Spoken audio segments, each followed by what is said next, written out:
I flew to LA and I sent them this idea that I wanted to do. I wanted to do a box escape. So I went to the workshop, I made this box, and I sold them on the idea that they would lift me up in a helicopter or a crane or something and I would escape the box.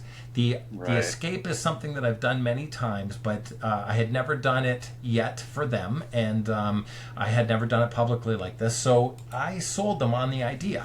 I put together this escape thing. I put together a bunch of stuff so that I would look like an escape artist. Right. And you know, you're an escape artist when you can write escape artist on a weightlifting belt. I just want you to know, if you can find somebody to etch the word escape artist on a weightlifting belt, boom, you are it. So those are the requirements. That's it. That's it. So it makes me look professional. Where are you in your career at this point? Like you mentioned doing box escapes before.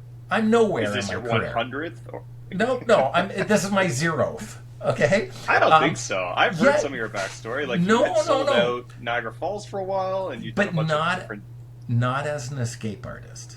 Okay. I had done literally thousands and thousands of hypnosis shows and magic shows. I mean, we did shows, 2 shows a day, 7 days a week for 7 years. Like, I mean, I was a seasoned performer or entertainer, but I was breaking into the escape artistry, scapeology, so to speak. And the original box escape that I had been asked to do an escape in Niagara Falls on Harry Houdini's anniversary.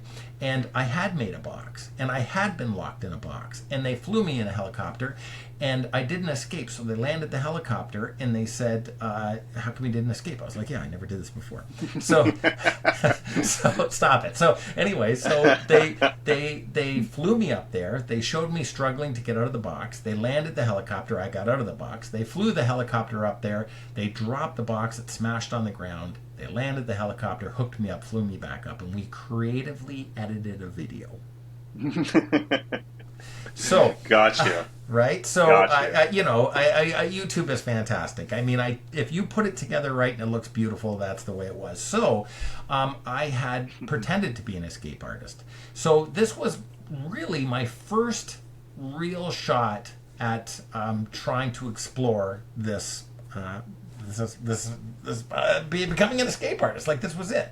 So I made all of the fancy What's the things. appeal of being an escape artist? Like, it sounds like you had already had a successful career as a hypnotist and as a magician. I was looking Were you getting bored? You were looking for something different? I was so bored, man. I was so Come bored. on.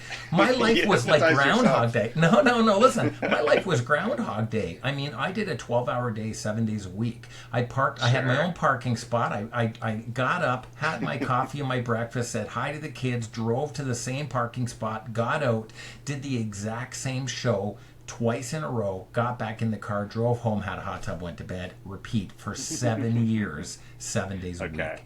So you got to imagine that near the end of that, I didn't know what month it was, what day it was. Like, I mean, it was just, it was, to be honest with you, it was a horrible existence. When we see these people who have residencies in Las Vegas or Niagara Falls and they're doing this and you think, wow, they've made it. No, they're like, oh my God, what a life. My life never changes. Really? And the other thing I wanted to say about that is you don't get holidays. The hotels, the casinos, the people that hire you, they don't want you to take Christmas off. That's when they're busiest. Sure. Evenings, weekends. My God, everybody wants to go, for us, into Niagara Falls, the honeymoon capital of the world. Everybody wants to go there because it's their holidays. So summer holidays, Easter, Christmas, pick your holiday, New Year's Eve, they expect to be entertained. So you don't get holidays. You just have to work. Right. And the accolades of saying I have a residency or I'm doing those consistent shows sounds romantic, but boy, it sucks. And it really sucked for me. So what I was looking for was more of a global audience. I wanted to be able to travel and do more things. And although we were at AGT season 15, it really started to take shape. Now we see Got Talent all over the world, and so many different countries and different people, including myself, competing for that that spot. But AGT was really one of the stronger broadcasts that were pumping out the Got Talent. And to have the opportunity to showcase my talent meant I was going to go. Like, I mean, I had the weightlifting belt. Look at it. Boom. It's nice. Yeah. So I got a buddy. You always need a buddy that will egg you on. This is it. And this is my buddy. This is my buddy. He's like, yeah, we're going to LA, man. Yeah. Nice. Equally doesn't have a clue what we're doing. Okay? So we go there, and this is what what's your buddy's name? His name is Bill. Great friend of mine. Traveled all over the world with me. But loose cannon. There's no question, okay? All of the stupid things. And you're not? You're the stable one in the friendship? Pretty much. All the stupid things I do in life happen over a beer talking to Bill. He's like, oh, man, you could do this. He's not getting in the box, okay? It's on me. So we go there, and this is what it looks like. You go to this building and in Los Angeles, or just outside of Los Angeles, and it's just a big building. It's got the American Got Talent logos on it, and there's no people here yet, so I jumped all over it. I got my picture right out front. I'm looking like a hero. Like, this is what you do, right? And there's really no people there. When the casting call comes, you go to the back of the building, and then there's like 10,000 people there. And I'm not joking. Like, it is shoulder to shoulder, big lines. There's staff members bringing water because it's California and it's hot. It's and you're waiting, and the person in front of you has a guitar and a 5-foot wig. The person behind you is practicing dance moves. Like, it's something to be seen.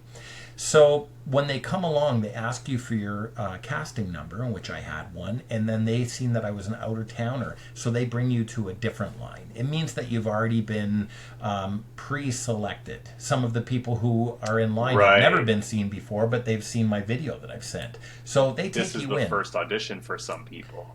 This is it. So they take me in, as well as many others, but people who've sent in the appropriate videos and stuff, and they take you in, and it gives you an opportunity to get these pictures, and they get video of you on the chance that you're going to move forward. So you get to go to these rooms where you get to stand and look sexy, and when you see it on TV, it's packed with people. There's a lot. I've seen this. Okay, yeah. There's a lot of truth to this picture. Okay, so when you get in and you take the appropriate chair, you take stuff, they'll bring 30 or 40 other people who are waiting in line with you, and they will put them in this chair and that chair, and that's why they're all set up like this. Don't move the chairs. We need the people sitting in these positions, and it gives you the great camera angles. And I know you understand sound and camera. Everything is so important, right? And sure. So the pictures that I'm taking show that the trussing is only so high, but when you catch it in the video, you would never see that. Like, it's the video does everything. So we jump into the appropriate spots and get the shots, and they take me and they say, let's do a commercial with you. Danny, and they're happy to see me. Yeah, they're like, Danny, you are a freak. We're going to have so much fun with you. Because you get a lot of dancers, you get a lot of singers, you get real talented people. There's not a lot of crazy people that do what I do. That's so true. The staff is just like, yeah, let's do this. So they come up. But the audition that you sent them in advance, what was that the escape that you had to like stitch together? Niagara Falls? I sent That's the video that they saw. The phony YouTube video, 100%. Right. Sent it in. Okay? So they think that you are a super experienced escape artist, when in reality, the one time that you had done it out of a box, it was fabricated. You want me to go back to the picture of the weightlifting belt that says escape artist? I'm a big deal. Right. That's all you need is the credentials, man. That's it. Yeah. So they're super excited. So they have this idea that's going to go over 3 shows, which makes me super excited because for me, I'm relatively a nobody. I mean, I nobody's seen me or nobody knows me, and they're like, listen, we're going to do this over 3 shows. This is going to be the idea. On the video, we're going to say, okay, next we have an escape artist, and we're going to have you walking through the hallways, and as you're walking through the hallways, you're locked out of a room. and you have to pick the lock and get in the room. And then the music starts again, and they're like, okay, Danny, we're coming right this way. And then the lights turn off, and I'm locked in there, and I'm in an elevator shaft. And what they're going to do is over 3 days, they're going to show little clips of me lost in the building. And that's going to be the joke, because I couldn't escape my way into the building, let alone out of the box. So the crew thinks it's fun, and they give me all of their attention. They find this elevator shaft, and they're like, yeah, man, we're going to do it. Okay? Right. And I don't mean just a few staff. Like 30 people are with me for a day, and we take a ton of footage. And all the backstage stuff, with the neat lights, and it actually taught me a great deal, because lighting and smoke and all of that stuff is so essential in the videos that they share. And when we watch a fantastic program like AGT, and you see the smoke and all of that stuff, you don't understand. There's 10 people in the background that have big pieces of cardboard, fanning smoke, holding lights, right? Like the production is a real big deal. So we have this elevator coming down, and when it comes down and it lands, I can't get out, and I have to hit the button a bunch of times, and you know what I mean? Like they're trying to make it a lot of fun.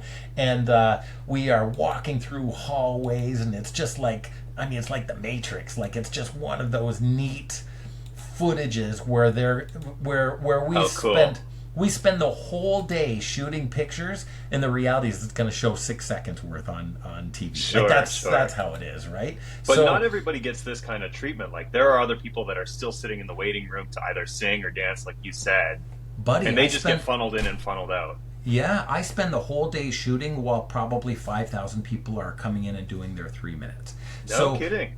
AGT had made the investment with what my audition tape showed to say we're going to bring Danny. And not only are we going to bring him, we're going to shoot this sort of stuff. And they brought in a huge crane for me. Like even during the audition, the crane was set up in the back. Like there was it. At no point did I say to myself, this isn't going to happen. They don't rent a crane if you're not going up in the box, right? True. I had sent them the plans for the box. I had brought the weightlifting belt that said escape artist. They had the crane. We're shooting commercials like this. This is it. And so there's been a lot of communication up until this point. Like you are getting actually treated very, very differently from a usual America's Got Talent contestant. I would think that anybody that you would see on television would get the treatment that I'm getting. I think that the people who are auditioning don't move to this level until the second day or third day after they've been vetted through the first process. And the process is pretty neat because when you do arrive, there's probably, and I could be wrong in the numbers, but there's probably 10 or 20 studios set up, small studios with 3 judges, and you come in and there's the lighting and the logo and all of that stuff, and you sing your song, do your dance, do your magic trick. Well, who are the judges? It's not like it's Simon Cowell. No, it's just, I would assume that there are hired judges, producers, executive producers, people who work in the industry. And I think that those initial meetings, they say, should this go to the next level of judges before it gets to Simon and those? Like, I mean, there's just too many people. How could the regular judges possibly see 10,000 people at every venue over a course of 3 days? It's just impossible. So the rooms are set up, and you have 3 minutes. They say you got 3 minutes. You go in, you do your thing, and they give you a card, or they say, can you go out that door? When you go out the other door, you're just outside. Like they're just like, oh man, yeah. That's how you found out that you didn't make it through. Oh my God, I've walked that walk of shame on more than one occasion. Oh no! Even when you're on stage and you're not moving forward, somebody's like, yeah, come this way, and they go right out here. And when you walk out, you're outside. No kidding. Oh my God. Oh my God.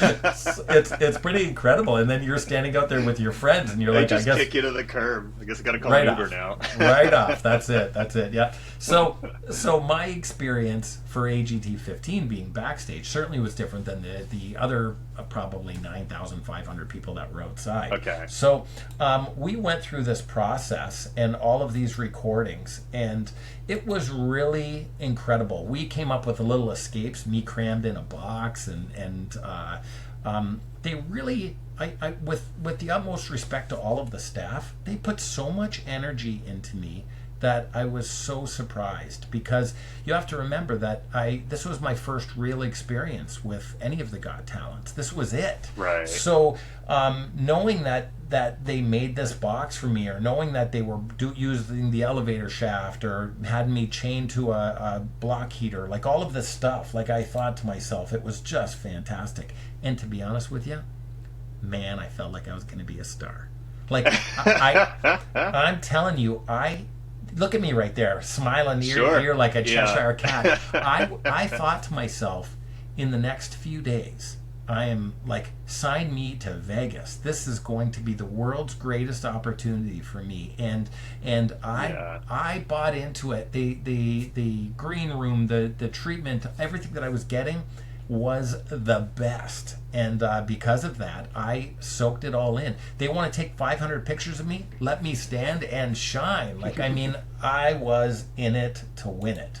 And we did tons of stuff. Over and over again, we did tons of stuff. Then they take you to an interview room, and this is the interview room just before you go out on stage. And I sit in that chair, and somebody comes and says, where are you from? What city are you from? Tell me about your life. Tell me about your family. And that's that pre-interview portion of the whole thing. That right. You get those little sneak peeks, right? And hi, I'm Danny Z. I'm an escape artist. You know what I mean? Like, that's the part of it. And this is kind of the behind the scenes, what it looks like. I will say, every show I've ever done, I always get the headphones and I get the mic and I'm all set up, and then I always tell them how the boom guy is the most important guy.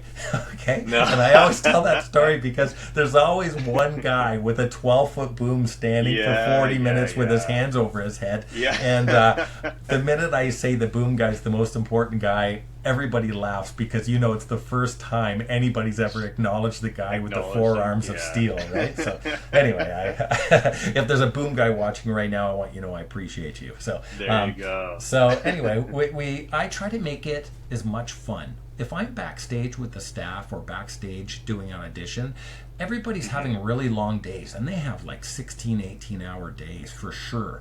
And I think that you get what you give. So by taking the time and being kind to them and talking to them and making those jokes, it lightens up a long day for everybody. And I also found that by being kind to those people opened up different doors for me. I got to sit in an air-conditioned room where other people might not have, or somebody brought me water. Yeah, I think that the kindness that you give is well received. And I can say to you, in all of the television appearances I've done, certainly since this time, that kindness has opened up so many things for me and made me lifelong friends.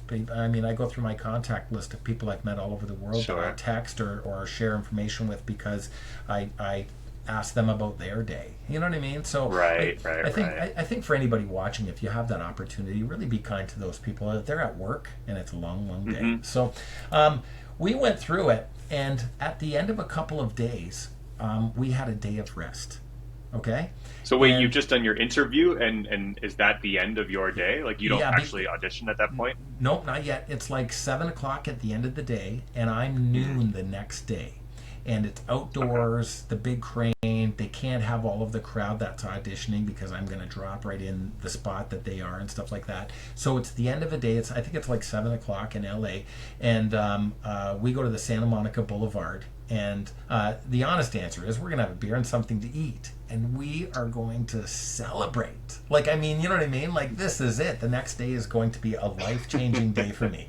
So my buddy Billy, he's right on the boulevard right there. We're taking a look at it. And I take this picture. And as I'm taking this picture on my cell phone is ringing. Like, you've done it before. You've taken a picture and you can see that there's someone calling. So I finish the picture and I answer the phone. And I answer the phone, and it's my producer for AGT. And they're like, Danny, where are you? What are you doing? And I said, we're celebrating. Like you know what I mean? Like, I'm giddy, right? I'm like, we're at the Santa Monica Boulevard, and we are celebrating. We're going to have a beer. We're going to have something to eat. And we're going to go back to the hotel room because we have to be back on site at 8 o'clock tomorrow morning.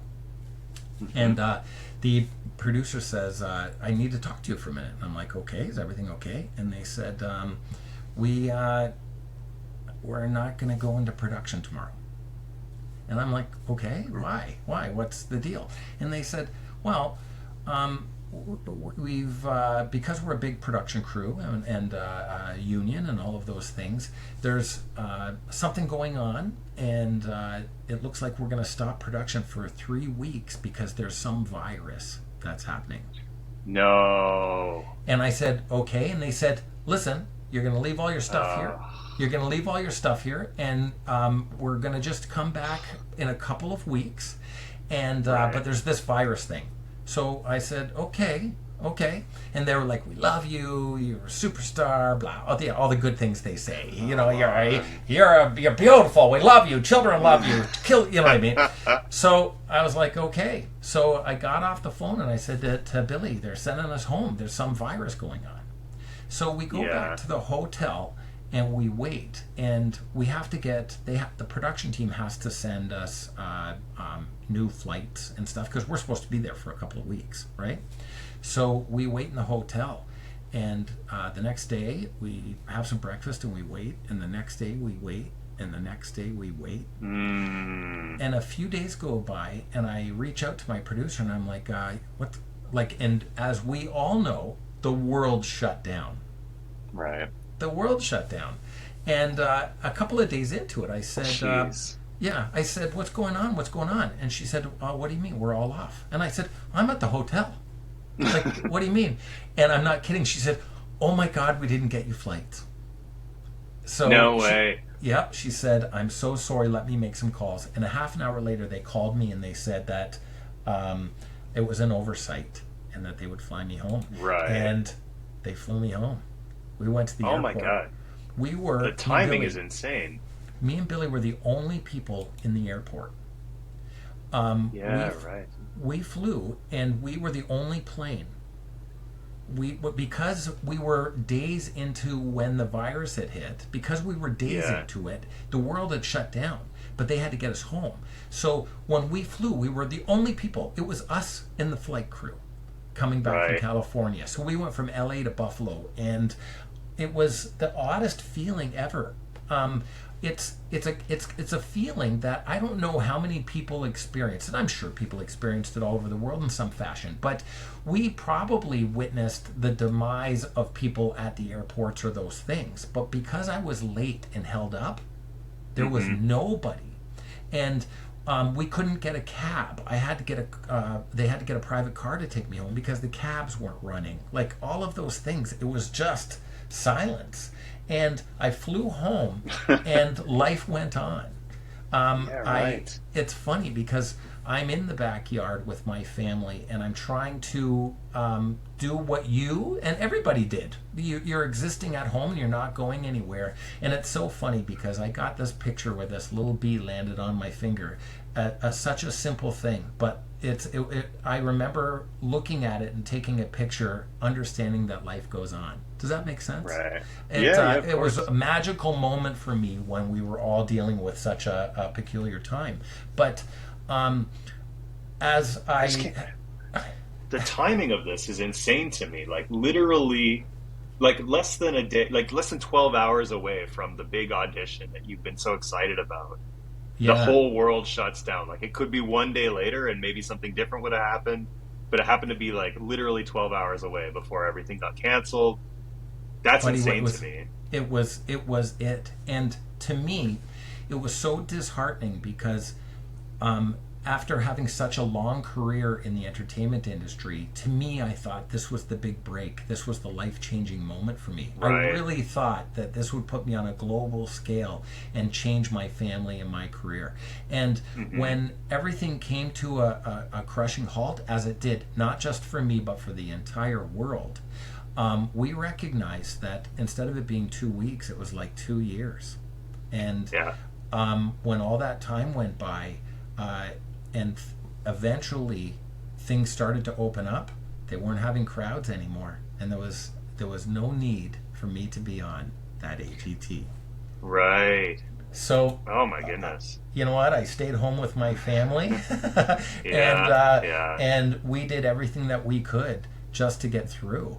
And the incredible part of the whole thing is, I had to, like you and like everybody else, I had to find a way to get through it, and I had to find a way to rebuild my life and decide what my career would be, because I didn't just miss AGT 15. I didn't just miss the end of that opportunity. My entire career ended because there was no more Niagara Falls. There was no more shows. There was nothing to go back to. So essentially, at the height of my career, I had just launched a new book. I couldn't be busier with my shows. Everything was as best as it could be, and now I was on the biggest platform and television show in the world, and the world stopped. Yeah. And that's nuts, eh? Yeah, and it didn't just stop. It ended my career. Like, I mean, wow.